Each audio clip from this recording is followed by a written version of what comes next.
Detroit Blues, Because of You Motherfuckers, from the pen of Helen Zia, presents us with complex interplay of racial tensions, economic downturns, and the fight for justice, especially involving the Asian American community in ways that were not ubiquitous at the times. What happened on June 19, 1982? Zia's story highlights the facts about the murder of Vincent Chin, a Chinese American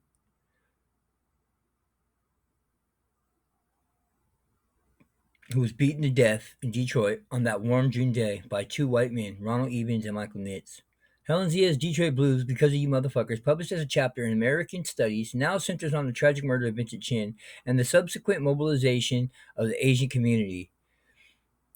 American community. Her main argument revolves around the racial scapegoating that led to Chin's death and the failure of the legal system to deliver justice, which she argues reflects broader systemic issues of racism and the marginalization of Asian Americans within American society. Page 36. The incident took place just before his wedding in Highland Park during his bachelor party at a raunchy striptease bar he frequented called Fancy Pants. As bad luck would have it, after he told his ma it would be his last time there. Anyway, since he was trying to not tie the knot, but she became superstitious of his statement. Sadly, Vincent Chin's final experience was targeted by hate and will forever be a testimony of the tragic way in which a racial scapegoating were the grounds for Chin's murder, where he was wrongfully blamed for the decline in the American auto industry simply because of his Asian appearance, despite him being an American born Chinese citizen.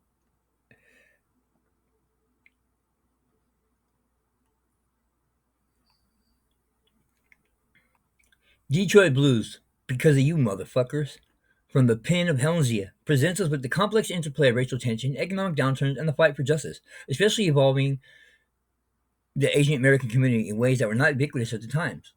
What happened on June 19, 1982?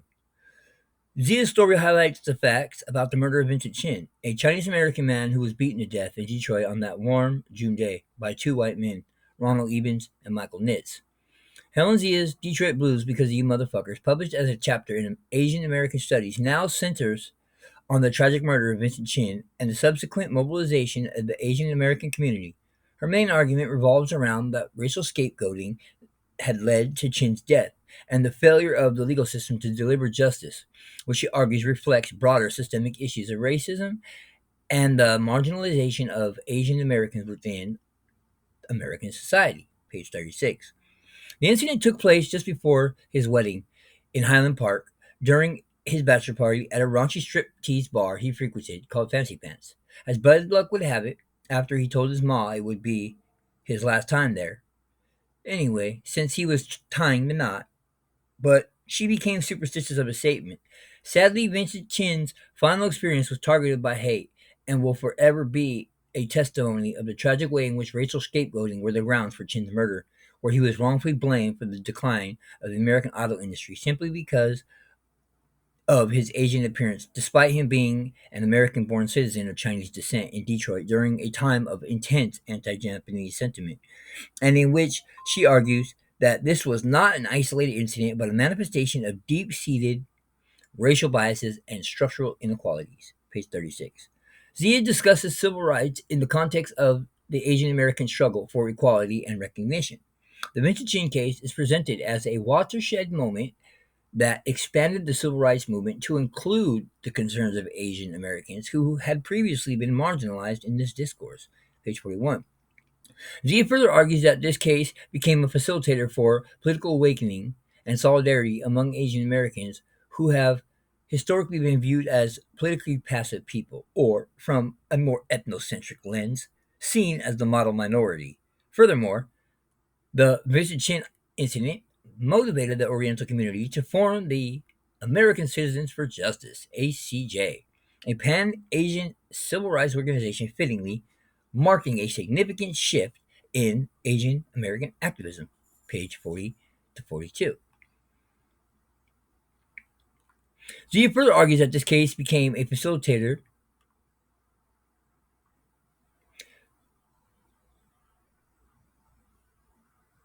Another critical aspect Zia would articulate is that such disproportionate accounting for injustice necessitates immediate exposure of and for flaws in the American legal system, particularly its inability to adequately and sufficiently address and swiftly punish genuine hate crimes against Asian American community. The entirely lenient sentences given to Vincent Chin's killers, despite the very clear racial motivations, accentuated the legal vulnerability, obviously, of course, as well as featured a societal invisibility of Asian Americans, and they accelerated our need for the systemic change which was realistically authentic to minorities. Page 44.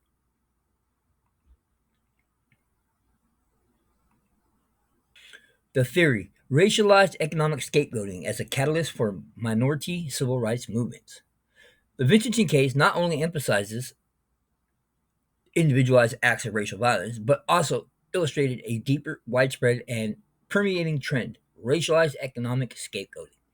A perpetual ubiquity of energized hate and distrust towards maintaining Eurocentric attitudes. But unfortunately, this is where certain minority groups are unfairly blamed for broader economic problems, albeit a powerful catalyst for civil rights movements when marginalized communities, in response to violence and injustice, mobilize to demand systemic change, although it was always in response to poisoned ideology.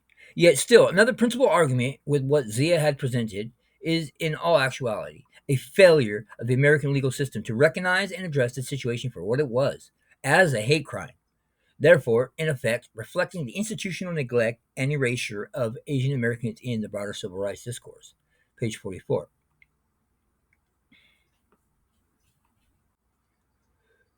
The minor, almost non existent sentencing of Chin's killers and the initial disregard for the racial motivations behind the attack demonstrated a significant benefit for whites while broadening gaps with regards to legal protection for Asian Americans. Zia positions this case as a pivotal moment which brought opportune growth to the civil rights movement as a coalition for the Asian American community, leading to much greater political activism and the formation of the American Citizens for Justice, ACJ, which worked tirelessly to seek justice for Vincent Chin, bring closure to his family, and address broader issues of racial injustice everywhere. Page 42.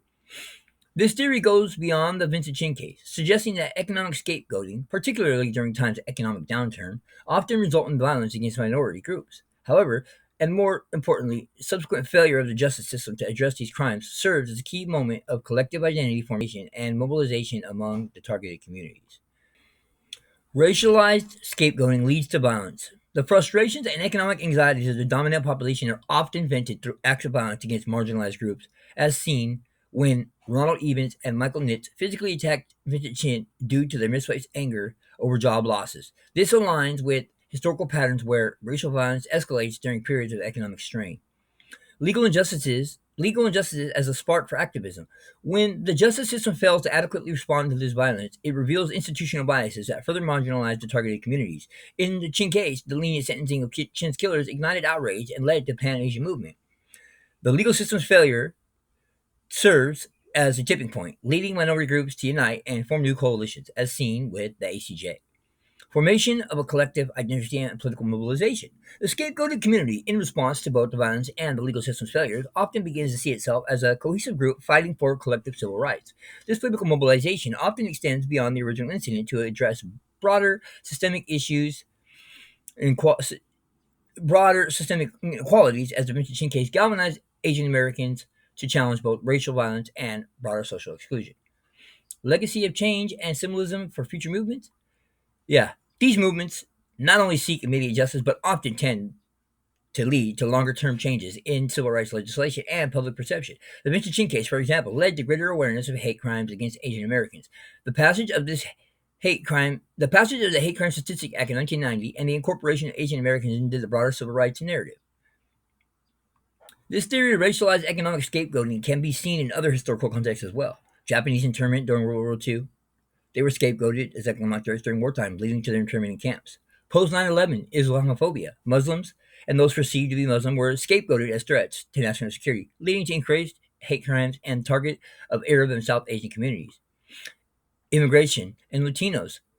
During economic recessions and periods of high unemployment, Latino immigrants are often scapegoated as taking away jobs, leading to increased violence and discriminatory legislation aimed at immigrant communities. The Vincent Chin case represents a powerful example of how racialized economic scapegoating can catalyze broader civil rights movements. When economic anxieties are projected onto minority communities and the legal system fails to deliver justice, these groups often respond to collective action. This theory highlights the critical role that such events play in the formation of political identity and the fight for systemic change, suggesting that economic downturns combined with legal injustice serve as a potent formula for the birth of civil rights movements. The Vincent Chin case remains a pivotal moment in Asian American history and a reminder of while progress has been made, there is still much work to do, and serves as a call to action for all of us to remain vigilant in the fight against racial injustice and to remember that like the Asian American community did in 1982, we have the power to create change when we stand together. Zia meticulously chronicles the events leading up to and following Vincent Chin's murder, starting with the night of the attack and culminating in the multiple legal battles that ensued. This timeline emphasizes the prolonged and arduous struggles for justice that Chin's family and the Asian American community face. It also underscores the community's frustration with the legal system that initially treated Chin's murder as a minor incident, despite its clear racial overtones. Community mobilization and the birth of the ACJ. Zia highlights how the Asian American community, historically fragmented by ethnic lines, came together in unprecedented solidarity. The formation of the ACJ, the first Pan Asian civil rights organization, is portrayed as a significant milestone in Asian American activism. This collective effort showcased the community's ability to mobilize and advocate for its rights, thereby challenging the perception of Asian Americans as a model minority, that is, politically passive. Page 40 to 42. It also had impact on legislation. Zia details how the Vincent Chin case brought national attention to the issues of hate crimes against Asian Americans, leading to changes in the legal landscape. Although immediate legal outcomes were disheartening, the case eventually contributed to the passage of the Hate Crime Statistic Act of 1990 and later to the incorporation of hate crime provisions in the Violent Crime Control and Law Enforcement Act of 1994. Page 53. This shows the case's long-term impact on raising awareness and prompting legal reforms.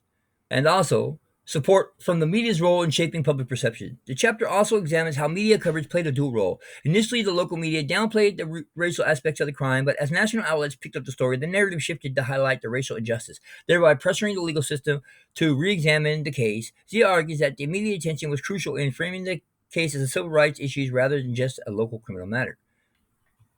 Key terms: model minority myth, the stereotype that portrays Asian Americans universality, successful and problem-free, often used to dismiss their experiences of racism and discrimination.